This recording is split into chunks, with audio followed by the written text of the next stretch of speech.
We're starting with head part 1, which really looks at the sensory structures. And so we went through the eye and all of the important parts of the eye. Again, I'm not going to go into the details as far as here, but I'm going to spend more time pointing these structures out on the cadaver images.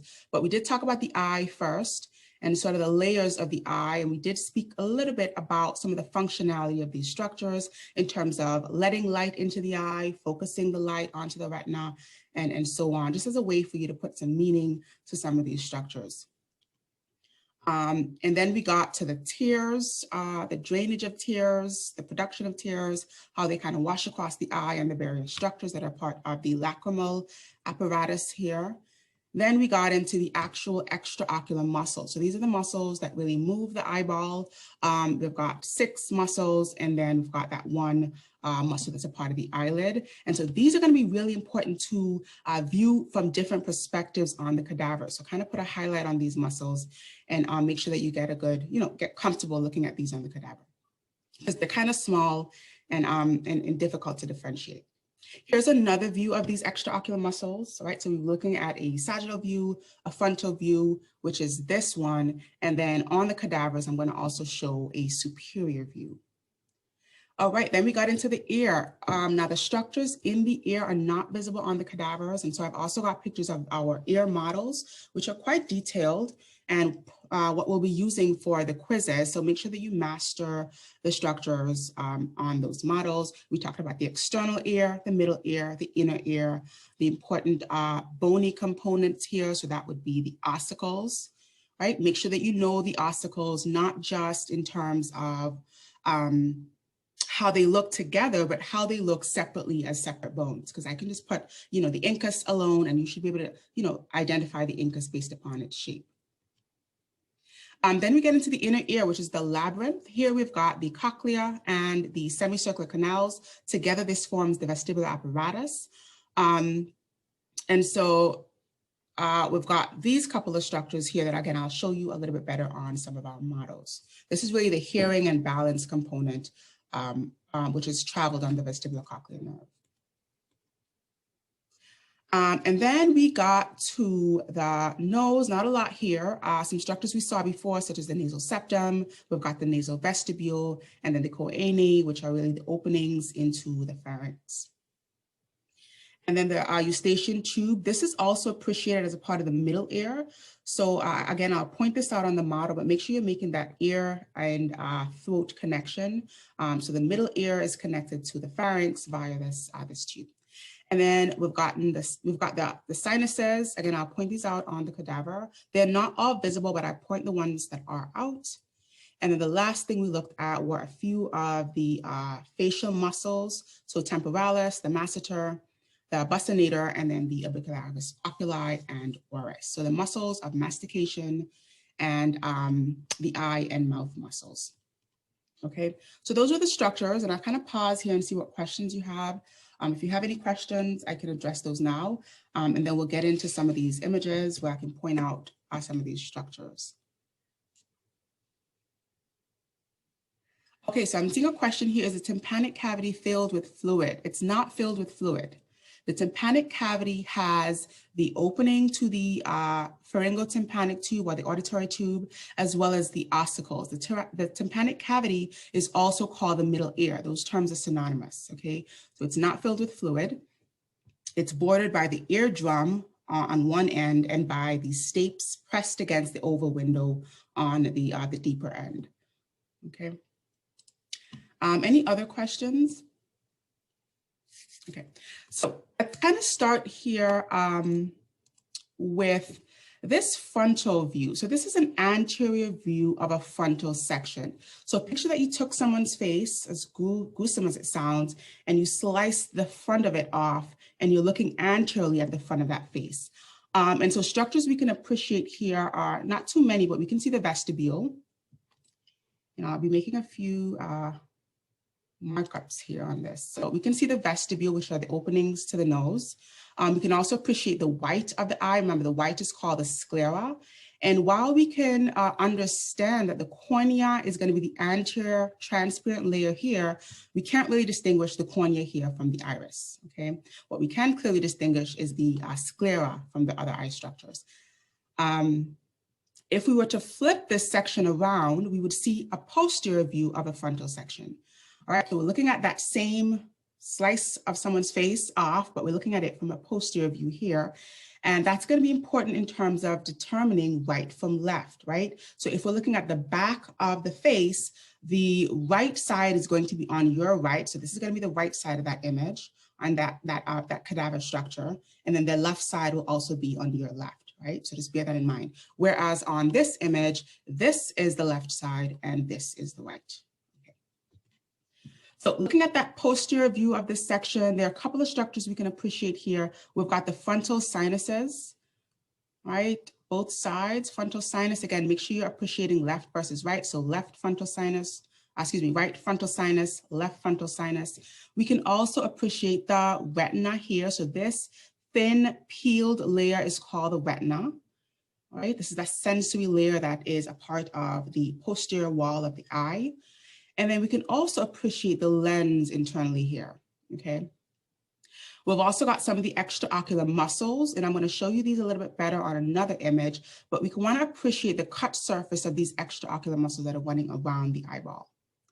I also want to point out the lacrimal gland. So the lacrimal gland, which is the structure on the upper outer area of the eye, sort of the brow bone region, this is the gland that produces tears.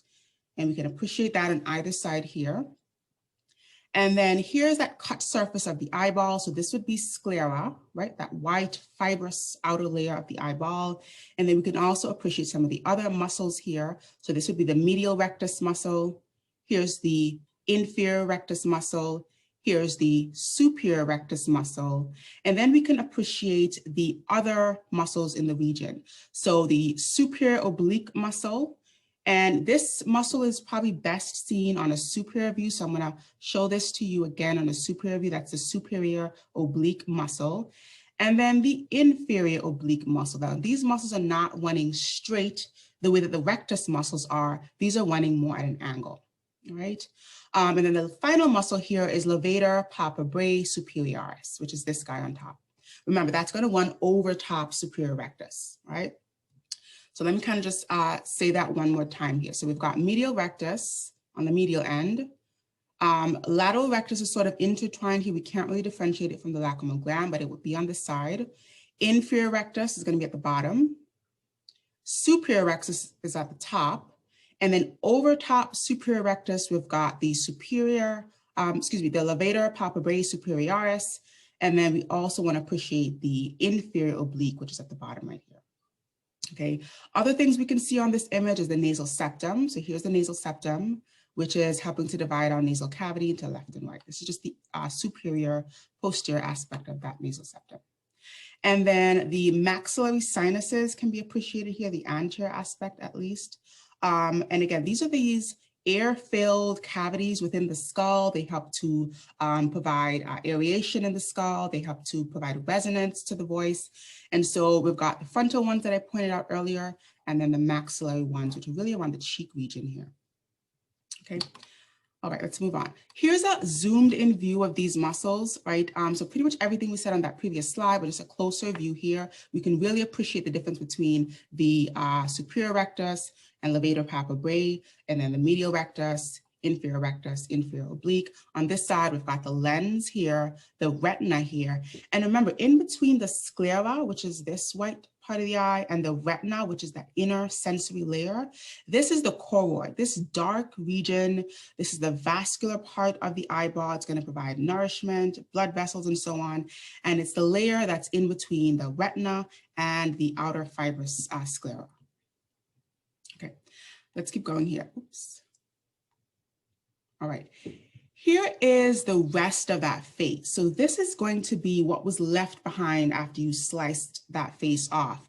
And so this sounds really gruesome. I know, I apologize. And so what we've got here is the posterior part of the eye on the left, and then we've completely removed the eyeball here on the right. So all we can see is that retina, which would have been attached to the eyeball previously. on the previous slide. So again, we can appreciate the superior rectus from this view, the levator palpebrae superioris, which is running over top, the medial rectus, inferior rectus, lateral rectus, and we cannot appreciate inferior oblique because it's actually attached to the eyeball, which I showed you on that previous slide. All right, so inferior oblique is actually going to be here, attached to the eyeball, and so we're not going to be able to see it on this deeper or more posterior view. On the right side, we can see the same structures I pointed out earlier. So we've got this very thin sensory layer, which is the retina. We've got the darker, deeper layer, which is the choroid, the vascular layer. And then we've got the outermost layer of the eyeball, which is the sclera. Okay, we can also appreciate the septum here once again. And then the posterior, kind of larger, deeper aspects of the maxillary sinuses. Right, here we go with the maxillary sinuses. All right, okay, I think that's all that we can appreciate here. Let me just kind of scan this, okay. And then here's an even closer view of the orbit, and I really want to point out the optic nerve here. So again, this is going to be the optic nerve that would have been entering the eye on this side, and then we can get a closer view of these muscles, so superior rectus, levator palpebrae, lateral rectus, medial rectus, inferior rectus, and then this is going to be superior oblique. Now, I keep talking about superior oblique. This is a muscle that you really appreciate best on this view. So here is a superior view of the skull, and this is a little bit more zoomed out. And so this is just to show you what we're looking at, kind of the view we've got. And if we look a little bit closer at this view, we can really appreciate some of those muscles, particularly the superior oblique muscle. So here's the superior oblique muscle. And a lot of students often confuse this for the medial rectus, but I want to point out that the medial rectus is going to be deeper in terms of this superior view. It's going to be further down than we're seeing here. So this is actually the superior oblique. We can also appreciate the optic nerve running here, right, attaching to the eyeball. We can appreciate the levator palpebrae, and to some extent, the superior rectus, which is right underneath levator palpebrae. And then this structure running off laterally here, this is a nerve, right? This is actually not on your structural list, but this is the oculomotor nerve, one of the nerves that innervates the muscles that moves the eye. So just bear in mind, this is not a muscle, okay? This structure here. Here on the other side, we can also see levator palpebrae and to some extent the superior rectus. And then I'm pointing out here again, this is not medial rectus. This is actually the superior oblique muscle, okay? And here's just another schematic, kind of to show you that representation, where superior oblique, which is this kind of pulley-like apparatus of a muscle, it's on that trochlear apparatus, which kind of gives it that rotation, which is why it doesn't move the eye straight. It actually moves the eye down and out. So looking in the outer lower corners of the room. Because of the way it's shaped here.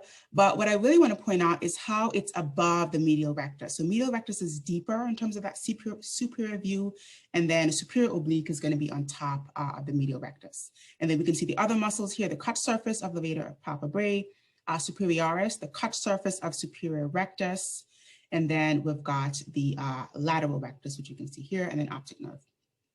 Okay. Let me just watch the time here. All right. So we went through this view. Let's look at some of the structures we can see on the model. So here's a frontal view of the model. We can see the lacrimal gland. Here's a superior view of this model. We can also appreciate the lacrimal gland attached to levator palpebrae, which is running over top. If we remove levator palpebrae and the lacrimal gland, we've got superior rectus. If we remove superior rectus, we've got the superior oblique, and then optic nerve, and so on. Okay, looking deeper into the eye. So here's a view if we remove the entire choroid and remove the entire top part of the eye. We've got the vitreous chamber posteriorly located here. We've got the lens in between here. We've got the iris. Remember, the iris is going to be in between the lens and the cornea. And then anteriorly, we've got the cornea. So we've got the cornea, the lens, right? Not the lens, the cornea, the iris, the colored part of the eye, the lens here, this is doing the focusing, and then we've got the vitreous chamber that has vitreous humor. Another view of another model. Here in this model, we can appreciate the lacrimal structures a little bit better. So we've got the lacrimal gland. Again, the lacrimal gland is attached to levator palpebrae superioris. We've got the puncta. If you remember the lacrimal puncta, inferior puncta, which are these tiny openings that lead to the lacrimal canaliculi. So inferior lacrimal puncta, superior lacrimal puncta. These structures here would be the lacrimal canaliculi. So superior lacrimal canaliculi, and then the inferior lacrimal canaliculi, and these will drain the tears into the lacrimal sac, and this will be the lacrimal sac. All right, here's another view of that lacrimal gland, lateral rectus, sclera here to some degree. And then this is the model's representation of the choroid, this darker layer, the vascular layer, as well as the model's representation of the iris, the colored part of the eye. Okay, and we want to differentiate that the sclera is going to be that outer white fibrous part. So that's been kind of removed here. And then the deeper part is going to be the choroid. All right. And then here's another view, again, just showing the lens, the iris, and the cornea. Remember, the lens is in between the cornea and, excuse me, I keep calling this the lens, I apologize. The iris is in between the cornea and the lens. All right, and then let's look at some of the ear structures here. So here's one of the ear models. Again, these structures are not appreciated on the model. On the cadaver, we've got the external ear, and the external ear is everything from the pinna or the outer ear or the auricle. This is called all the way up until the tympanic cavity, tympanic membrane. So the tympanic membrane is this structure here. It's also called the eardrum. And so that's going to be the boundary for the external ear. This structure is going to be called the auditory canal. Okay, so external ear or pinna or auricle, auditory canal. This is the eardrum or tympanic membrane. And so this middle ear region is what someone was asking about earlier. This is called the middle ear or the tympanic cavity. And it's bordered by the tympanic membrane and the stapes that's pressed against the oval window. So beyond this point, we've got the labyrinth, which is really in the skull itself. This is the bony part of the ear. The other structure I want to point out that's in the tympanic cavity is this tube that I mentioned earlier, the auditory tube or the eustachian tube, it's sometimes called the pharyngotympanic tube, it's also known as, and that's going to be the ear-throat connection. So we got this connection from the pharynx down here to the middle ear, and that's going to help equalize the pressure, aerate the middle ear, and so on. Okay. Let's keep going here. Closer view, we can see the ossicles in more detail. So we've got the malleus. Remember, the malleus is the one that's pressed against the tympanic membrane. The incus or the anvil is pressed against the malleus. And then it's probably best. Okay, here's a better view. So here's the malleus pressed against the eardrum or the tympanic membrane. So here's eardrum or tympanic membrane. Here's malleus, right? Also called hammer because of its shape. This is the incus, which is kind of the middle ossicle, also called the anvil, and then it should be pressed up against the stapes. This is the stapes, also called the stirrup, which is the ending or the final border between the middle ear here and then the inner ear, which is kind of back here in the skull, okay? And this is pressed against the oval window. So this area, which we can't really appreciate too clearly, is the oval window itself. And then we get into the deeper structures here. So this part of the labyrinth is called the vestibular apparatus. It's got the semicircular canals, which we can appreciate up here, as well as the saccule and the utricle, slightly deeper here. That's a part of the vestibular apparatus. That's the part we talked about that handles balance and equilibrium. And then the spiral part here, this is called the cochlea. This is going to be the area that's responsible for the actual hearing, so the sound component of that vestibulocochlear nerve. So here's the cochlear component, here's the vestibular component, and then together this is called that vestibulocochlear nerve. Okay, here's a closer view of the ossicles kind of together, what they look like together. Remember, the hammer is the one pressed against the eardrum, and the stapes is the one pressed against the oval window. Here is what the ossicles look like separate. So we can see that this is the hammer or the malleus, the anvil or the incus, and then the stapes or the stirrup. All right, here's a quick look at the vestibular apparatus and the internal aspect of the cochlea. So remember, this is the semicircular canal. Here we've got the ampulla. So the swelling that's at the base of the semicircular canal is called the ampulla. Right? Remember, the capula is found inside of this. Now, it's not easy to differentiate or see the capula on a model, so just bear that in mind. Here's going to be the utricle, and then here is going to be the saccule, okay? Then here we've got the cochlea. And if you look at an internal view of the cochlea, we talked about these three compartments: scala tympani, scala media, scala vestibuli, scala media being the most important region. And if we look a little bit closely here, here's another model. This is the actual cross-section of the cochlea. So we can see those three compartments: scala tympani, scala vestibuli, and the most important region, which would be the scala media. And here we can appreciate the tectorial membrane on top, the basilar membrane at the bottom, and then this is going to be the organ of Corti, right? The organ of Corti, sometimes called the spiral organ. This is what's really responsible for appreciating hearing, making sense of the movement of these hair cells based upon the vibrations that are coming in, being transmitted from the ossicles and so on, and then transmitting that to chemical impulses and sending that on the vestibulocochlear nerve. So here's that cochlear component of the vestibulocochlear nerve. And then we've looked at this image before, we've looked at this one. A mid-sagittal view to appreciate the other sinuses. So we looked at the frontal sinus here, maxillary sinus as well. Here we can appreciate the maxillary sinuses as well. But then here we're going to see some of the other sinuses that we missed. So we've got the frontal, the sphenoid sinus here. And then the ethmoid ear cells are a little bit harder to appreciate, but they're in the central region above the meatus, above the middle meatus right here. And so it's not going to be very easy to see these on a cadaver image. All right, the final set of structures we'll look at are the face muscles, the muscles of mastication that help to move the jaw when we bite and chew and eat. The first one is the temporalis. So located laterally in the temporal region, we've got the temporalis muscle. Remember to be mindful about the side here. So this is obviously the right side. So right temporalis muscle.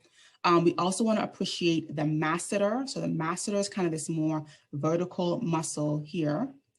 And then the buccinator or buccinator is a horizontal muscle that's running a little bit deeper here. And I'll point these out a little bit better on another image. We've also got the orbicularis oris. So this circular muscle that runs around the eye helps to move the eye, close the eye. And then we've got the orbicularis oris, which is the circular muscle around the mouth. So orbicularis oculi, and orbicularis just means a muscle that's shaped like a circle, or that's a rounded muscle. And then the orbicularis oculi is also, oris is also another rounded or orbicular muscle. Okay. Here's another view of some of those muscles. Again, temporalis here, we're here, masseter here, buccinator, a little bit deeper here. We've also got orbicularis oculi around the eye and orbicularis oris around the mouth. And this is probably the best view that I can see for the masseter. So here's the masseter quite nicely. And then a little bit deeper here, the more horizontal buccinator or buccinator. And then we've also got the temporalis here. Okay, another view appreciating the masseter.